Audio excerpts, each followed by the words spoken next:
Everywhere in modern society, you are ordered to conform, and if anything, it's getting more conformist, from gender to immigration. Pick your issue. There's increasingly only one acceptable view, and you can be ostracized or fired for disagreeing. Many are, in case you haven't noticed. University of Toronto professor Jordan Peterson stands dramatically against this tide. He's become famous in large part because he refuses to be shamed from the public square for having his own opinions. Last week, Peterson left interviewer Kathy Newman, not a genius, speechless when explaining that people do not have the right not to be offended. Watch this. Why should your right to freedom of speech trump a trans person's right not to be offended? Because in order to be able to think, you have to risk being offensive. I mean, look at the conversation we're having right now. You know, like, you're certainly willing to risk offending me in the pursuit of truth.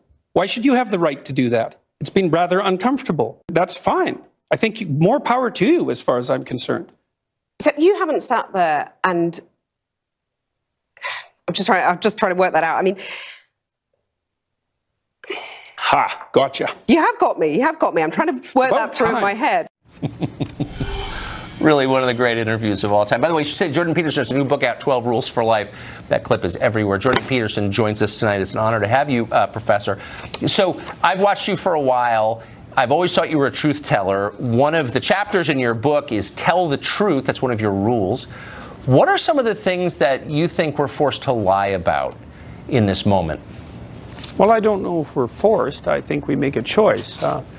It's sometimes a bitter choice, but that's often the case when you're deciding what to say. But my sense is often you're in a situation where you're damned if you do and you're damned if you don't, so you might as well pick the poison you'd rather take. And you have a moral obligation to do that. So, you know, if you're going to say something unpopular and you're going to get attacked for it, that's a risk. But to shut up and pretend that you think something different is to warp your soul, and that's a much bigger risk. So yes, it is. So why I would think that even if they didn't agree with you, that people in the media would be thrilled by the way you comport yourself, the way you respond, because clearly you're saying what you really think, and that's supposed to be our charge as journalists, is to tell the truth. Well, and yet you get met with these hostile receptions. Why do you think that is? Well, I would say that's not universal. There's a big battle being played out in the press, say over the Kathy Newman interview.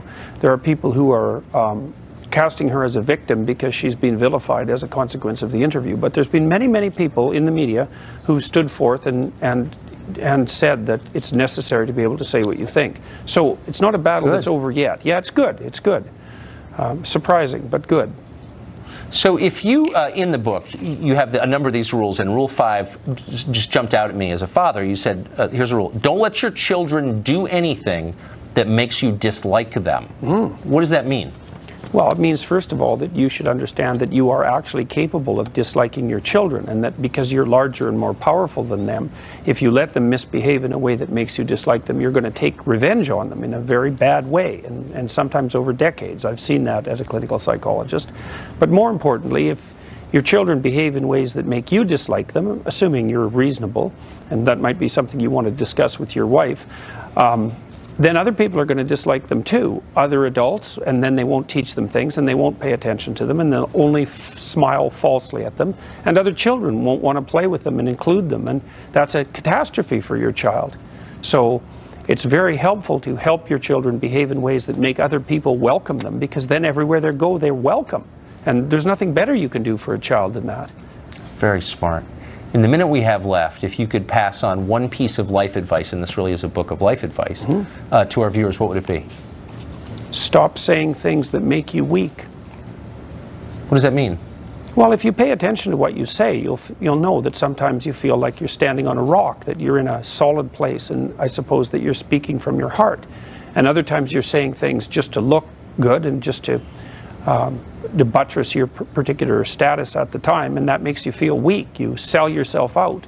And if you pay attention to what you say, you can tell when you're making yourself stronger, and you can tell when you're making yourself weaker. And unless you want to be weaker, then I would say it's best to say those things that make you strong. And you can learn to do that, and it's really useful. So I would recommend practicing that, because it's good for you and good for everyone else too. And so there's a reason people obsessively watch your YouTube videos. Professor, thank you very much for joining us. Congrats on the book. Thanks very much. Turns out a scandal is rocking